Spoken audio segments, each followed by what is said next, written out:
সর্বশেষ সংবাদ সবার আগে জানতে আমাদের সঙ্গেই থাকুন। শুরুতেই জানিয়ে দেব প্রধান শিরোনাম। শুরুতেই জানাবো এই মুহূর্তে হাতে পাওয়া সর্বশেষ গুরুত্বপূর্ণ আপডেট সংবাদ। আওয়ামী শাসক গোষ্ঠী এখন আরও তীব্র মাত্রায় হিংস্র হয়ে উঠেছে বলে অভিযোগ করেছেন বিএনপির মহাসচিব মির্জা ফখরুল ইসলাম আলমগীর। এবারে জানাবো আওয়ামী লীগ সরকারের বিরুদ্ধে দলমত নির্বিশেষে সকলকে আন্দোলন সংগ্রামে ঝাঁপিয়ে পড়ার আহ্বান জানিয়েছেন ঢাকা মহানগর দক্ষিণ বিএনপির আহ্বায়ক বীর মুক্তিযোদ্ধা আব্দুস সালাম এবং সদস্য সচিব রফিকুল আলম মজনু। জানাবো এবার প্রকাশ্যে বিতর্কে জড়ালেন ওবায়দুল কাদের এবং শাহজাহান খান। উপজেলা নির্বাচনে মন্ত্রী এমপির স্বজনদের প্রার্থী হওয়া নিয়ে এবার তর্কে বিতর্কে জড়িয়েছেন আওয়ামী লীগের সাধারণ সম্পাদক ওবায়দুল কাদের এবং সভাপতিমণ্ডলীর সদস্য শাহজাহান খান এমপি। গতকাল মঙ্গলবার প্রধানমন্ত্রী শেখ হাসিনার ধানমন্ডি রাজনৈতিক কার্যালয়ে এমন ঘটনা ঘটে। এদিকে বুধবার বিএনপিপন্থী আইনজীবী নেতাদের সঙ্গে ভার্চুয়ালি বৈঠক করেছেন বিএনপির ভারপ্রাপ্ত চেয়ারম্যান তারেক রহমান। বুধবার সন্ধ্যা 7:30টায় এ বৈঠক অনুষ্ঠিত হয়। নয়াপল্টনে বিএনপির কেন্দ্রীয় কার্যালয় থেকে বৈঠকে অংশ নেন আইনজীবী নেতারা। জানিয়ে দেব জাতীয় পার্টির চেয়ারম্যান বেগম রওশন এরশাদ বলেছেন, পার্টিতে নতুন ধারা সূচিত হয়েছে। এখন আর এক ব্যক্তির কথায় দল পরিচালিত হবে না। কলমের খোঁচায় যখন তখন কাউকে বহিষ্কার ও ভর্তি দেওয়া রহিত করা হয়েছে। পার্টিতে পূর্ণ গণতন্ত্র প্রতিষ্ঠা করা হয়েছে। এবং সর্বশেষ জানাবো আন্তর্জাতিক সংবাদ। আলহামদুলিল্লাহ, ইসরায়েলি স্থাপনায় আবারও হিজবুল্লাহর ক্ষেপণাস্ত্র হামলা। ইসরায়েলের সামরিক স্থাপনায় নতুন করে ক্ষেপণাস্ত্র হামলা চালিয়েছে লেবাননের সশস্ত্র গোষ্ঠী হিজবুল্লাহ। বুধবার হিজবুল্লাহর পক্ষ থেকে দেওয়া এক বিবৃতিতে এ দাবি করা হয়েছে। খবর ইন্ডিয়া নিউজের। এতক্ষণ শিরোনাম শুনছিলেন, এবার বিস্তারিত। প্রিয় দর্শক, আপনি যদি এই চ্যানেলে নতুন হয়ে থাকেন, ভিডিওটি দেখতে দেখতে চ্যানেলটি সাবস্ক্রাইব করে আমাদের সঙ্গেই থাকুন। আর এই ভিডিও সম্পর্কে আপনি আপনার মূল্যবান মতামতটি কমেন্ট বক্সে জানিয়ে দিন। আর হ্যাঁ প্রিয় দর্শক, জানিয়ে দিন ভিডিওটি কোথা থেকে দেখছেন। তীব্র মাত্রায় হিংস্র হয়ে উঠেছে সরকার মির্জা ফখরুল। আওয়ামী শাসক গোষ্ঠী এখন তীব্র মাত্রায় সহিংস হয়ে উঠেছে বলে অভিযোগ করেছেন বিএনপির মহাসচিব মির্জা ফখরুল ইসলাম আলমগীর। বুধবার খুলনা জেলা বিএনপির সদস্য সচিব এস এ মনিরুল হাসান বাপ্পি সহ 30 জন নেতাকর্মী উচ্চ আদালতে অন্তর্বর্তীকালীন জামিন শেষে নিম্ন আদালতে জামিন আবেদন করলে তাদের জামিন নামঞ্জুর করে কারাগারে পাঠানোর আদেশ দেয় ফের আদালত। এই ঘটনায় গভীর উদ্বেগ প্রকাশ করে এই বিবৃতিতে এসব কথা বলেন তিনি। সেই সাথে যুবদলের সাবেক সভাপতি সাইফুল ইসলাম নীরব মামলায় জামিন লাভের পরও বারবার জেলগেট থেকে তাকে নতুন ও বানোয়াট মামলায় আটক ও কারান্তরীণের অমানবিক ঘটনায় তীব্র নিন্দা ও ক্ষোভ প্রকাশ করেছেন বিএনপির মহাসচিব। তিনি বলেন, 7ই জানুয়ারি ডামি নির্বাচনের মাধ্যমে ক্ষমতা দখল করা অবৈধ আওয়ামী শাসক গোষ্ঠী এখন আরও তীব্র মাত্রায় হিংস্র হয়ে উঠেছে। মিথ্যাচার, ভয়ভীতি ও অপকৌশলের মাধ্যমে অবৈধ রাষ্ট্র ক্ষমতা টিকিয়ে রাখতে বিএনপি এবং এর অঙ্গ ও সহযোগী সংগঠন সহ গণতন্ত্রমনা বিরোধী দল ভিন্ন মত পথের মানুষের উপর নিষ্ঠুর দমনপীড়ন চালানো হচ্ছে অব্যাহতভাবে।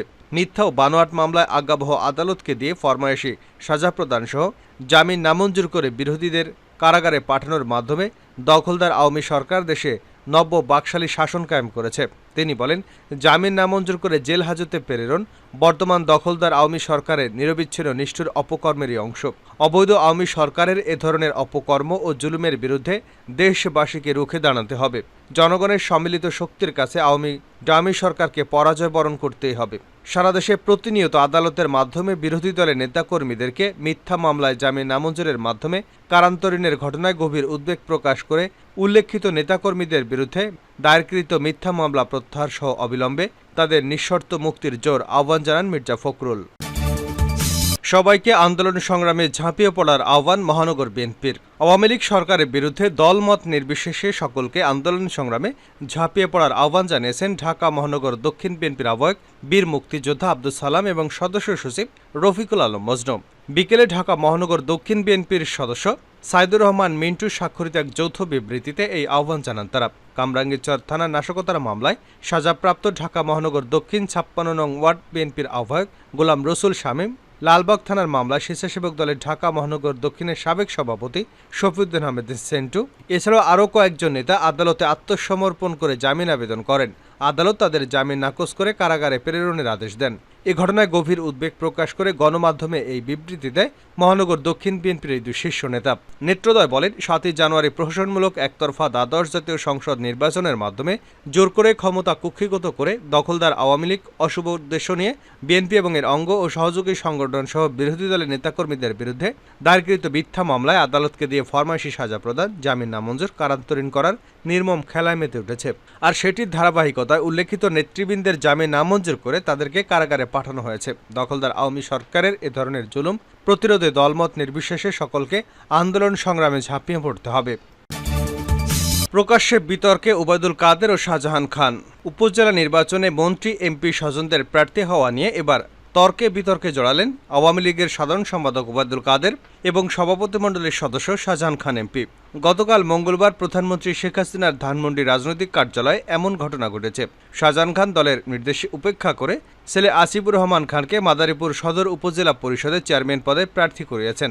প্রার্থিতা প্রত্যাহারের অনুরোধ জানিয়ে তার সঙ্গে ১৮ এপ্রিল টেলিফোনে কথা বলেন দলের ঢাকা বিভাগের দায়িত্বপ্রাপ্ত কেন্দ্রীয় সাংগঠনিক সম্পাদক মির্জা আজম এমপি। কিন্তু শাহজাহান খান তার সিদ্ধান্তে অনড় থাকেন, ফলে শেষ দিনে গত সোমবার তার ছেলের মনোনয়নপত্র প্রত্যাহার করা হয়নি।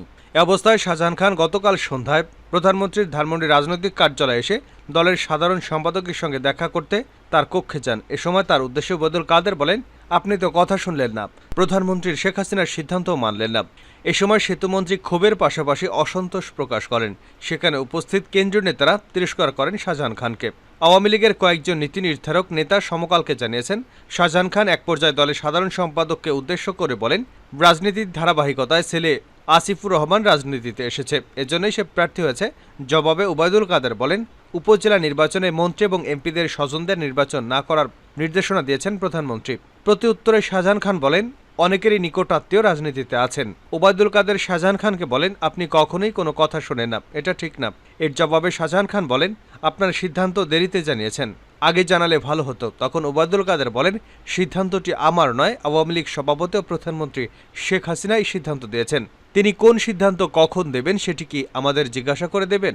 দুজনের এমন তর্ক বিতর্কের সময় উপস্থিত কয়েকজন নেতা সমরকালকে জানান, শাহজাহান খান কিছুটা উচ্চস্বরে কথা বলেছিলেন, ফলে সেখানে উপস্থিত নেতাকর্মীরা বিস্ময় প্রকাশ করেন। এ নিয়ে বিরক্ত হন ওবায়দুল কাদেরও। তিনি শাহজাহান খানের উদ্দেশ্যে বলেন, এখানে দলের অনেক নেতাকর্মী রয়েছেন, এরপরও আপনি সবার সামনে এসব অপ্রিয় কথা কেন বলছেন?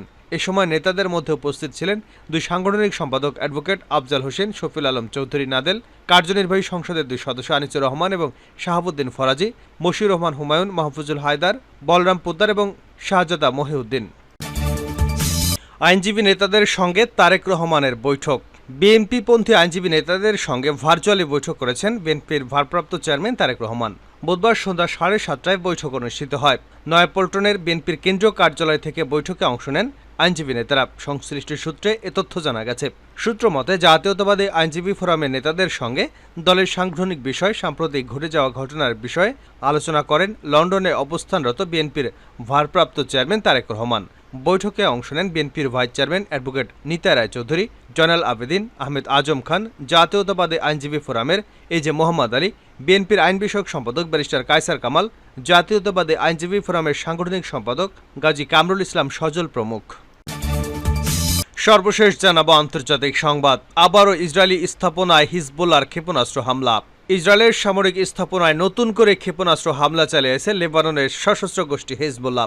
বুধবার হিজবুল্লাহর পক্ষ থেকে দেওয়া এক বিবৃতিতে এমন দাবি করা হয়েছে। খবর ইন্না নিউজের।